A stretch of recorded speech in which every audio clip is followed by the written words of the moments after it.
Hello ನಮಸ್ತೆ guys, finally ಬಂದ್ವಿ. ಇಲ್ಲಿ ಕನ್ಸ್ಟ್ರಕ್ಷನ್ಸ್ ಆಗ್ತಾ ಉಂಟು. ವೈಜನಾಥ್ ಟೆಂಪಲ್ ಇರೋದು ಮಹಿಪಾಲ್ಗಢದಲ್ಲಿ. ಹಾಯ್ ಹಲೋ ನಮಸ್ತೆ, ಸುಸ್ವಾಗತಂ Swathi Kshatriya YouTube channel and this is my first vlog. So ಎಂಥದೇ ಮಿಸ್ಟೇಕ್ಸ್ ಇದೆ ಕಾಮೆಂಟ್ ಬಾಕ್ಸಲ್ಲಿ ಕಾಮೆಂಟ್ ಮಾಡಿ ತಿಳಿಸಿ ಮತ್ತು ಸಪೋರ್ಟ್ ಮಾಡಿ. ಇವತ್ತಿನ ಲಾಗ್ ಎಂತ ಅಂದರೆ, ನಾನು ವೈಜನಾಥ್ ಟೆಂಪಲ್ಗೆ ಹೋಗ್ತಾ ಇದ್ದೇನೆ. ಫಸ್ಟ್ ಟೈಮ್ ನಾನು ಸಹ ಹೋಗ್ತಿರೋದು ಬೆಳಗಾಮಲ್ಲಿರುವಂತಹ ವೈಜನಾಥ್ ಟೆಂಪಲ್. ಅದು ನೋಡುವ ಹೇಗೆ ಉಂಟು ಅಂತ, ಬನ್ನಿ. ಇಲ್ಲೇ ಒಂದು ಸುಂಡಿ ವಾಟರ್ ಫಾಲ್ಸ್ ಉಂಟಂತೆ ಗೈಸ್.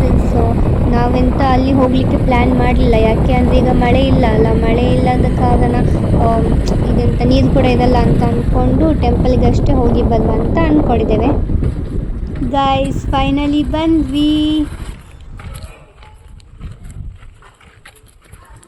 ಇದು ತೀರ್ಥ ಹೊಂಡ ಅಂತ. ಇಲ್ಲಿ ಮುಖ ತೊಳೆದರೆ ಮುಖದಲ್ಲಿರುವ ಪಿಂಪಲ್ಸ್ ಹೋಗ್ತದೆ, ಮತ್ತು ಏನೇ ಚರ್ಮ ರೋಗ ಇದ್ದರೂ ಕೂಡ ಹೋಗ್ತದೆ ಅಂತ ಹೇಳ್ತಾರೆ. ನನಗೆ ಸಹ ನನ್ನ ಫ್ರೆಂಡ್ ಹೇಳಿದ್ದು, ನನಗೆ ಸಹ ಗೊತ್ತಿರಲಿಲ್ಲ. ಇಲ್ಲಿ ಕನ್ಸ್ಟ್ರಕ್ಷನ್ಸ್ ಆಗ್ತಾ ಉಂಟು. ಸೊ ಒಳಗೆ ಹೋಗಲಿಕ್ಕೆ ಆಗಲಿಲ್ಲ ನಮಗೆ. ಇಲ್ಲೇ ಮೇಲೆ ಅಷ್ಟೇ ನೋಡ್ಕೊಂಡು ಬಂದ್ವಿ. ಈಗ ಕೆಲಸ ಆಗ್ತಾ ಉಂಟಲ್ಲ ಅಲ್ಲಿ, ಅದಕ್ಕೆ. ಮತ್ತು ಇವಾಗ ನೀವು ಯಾರಾದರೂ ಹೋಗಬೇಕು ಅಂತ ಪ್ಲ್ಯಾನ್ ಮಾಡಿದರೆ ಪ್ಲೀಸ್ ಹೋಗಬೇಡಿ, ಯಾಕಂದರೆ ಒಳಗೆ ಬಿಡ್ತಿಲ್ಲ ಕನ್ಸ್ಟ್ರಕ್ಷನ್ಸ್ ಆಗ್ತಿರೋದ್ರಿಂದ. ಇನ್ನು ಅದು ಕನ್ಸ್ಟ್ರಕ್ಷನ್ಸ್ ಎಲ್ಲ ಮುಗಿದ ಮೇಲೆ ಹೋಗಿ. ಈ ವೈಜನಾಥ್ ಟೆಂಪಲ್ ಇರೋದು ಮಹಿಪಾಲ್ಗಢದಲ್ಲಿ.